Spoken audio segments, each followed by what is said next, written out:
बातमी आहे नाशिकमधून। एकीकडे जंगल तोडून जनावरांचे हाल होत आहेत, तर तिकडे नाशिकमध्ये गोदावरी नदीच्या काठावरती मच्छरांपासून डासांपासून संरक्षण मिळावं यासाठी जनावरांना मच्छरदाणीमध्ये ठेवलं जात आहे। सध्या नाशिकमध्ये गोदावरीच्या दूषित पाण्यामुळे डासांचं प्रमाण वाढलंय आणि याच डासांमुळे जनावरं आजारी पडू नयेत म्हणून नागरिकांनी ही काळजी घेतली आहे।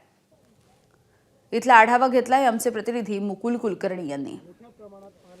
सध्या गोदावरी प्रदूषणाचा मुद्दा गाजतोय, मात्र तो केवळ कुंभमेळ्याच्या नियोजनासंदर्भातच गाजतोय। जे साधू महंत नाशिकमध्ये येतील त्यांच्या शाही स्नानासाठी गोदावरी स्वच्छ असावी या अनुषंगाने हा मुद्दा गाजतोय। मात्र गोदा प्रदूषणामुळे गोदाकाठी असणाऱ्या नागरिकांना किती त्रासाला सामोरं जावं लागतंय याची प्रचिती माडसांगवी या गावामध्ये आल्यानंतर येते। गोदावरी नदीच्या काठावर हे गाव आहे आणि हे गावाची ओळख आता मच्छरदाणीचं गाव म्हणून होऊ लागलेली आहे। ग्रामस्थ आपल्यासोबत आहेत।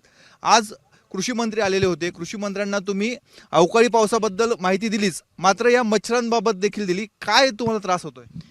नाशिकच्या दूषित पाण्यामुळे गोदावरीत जे सांडपाणी सोडतात त्यामुळे गोदावरी नदीला पूर्ण पानवेली तयार झालेला आहे।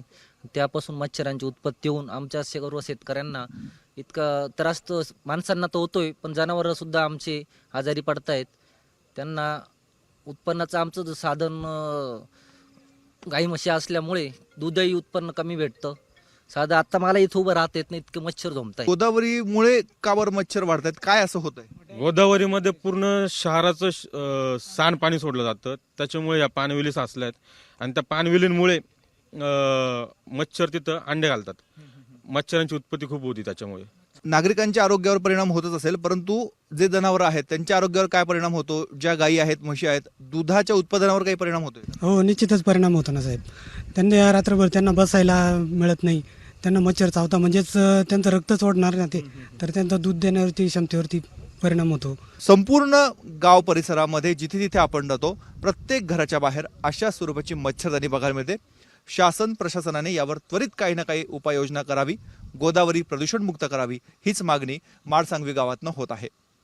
कॅमेरामॅन मयूर बारगेजेसह मुकुल कुलकर्णी, एबीपी माझा, नाशिक। एबीपी माझा, उघडा डोळे बघा नीट।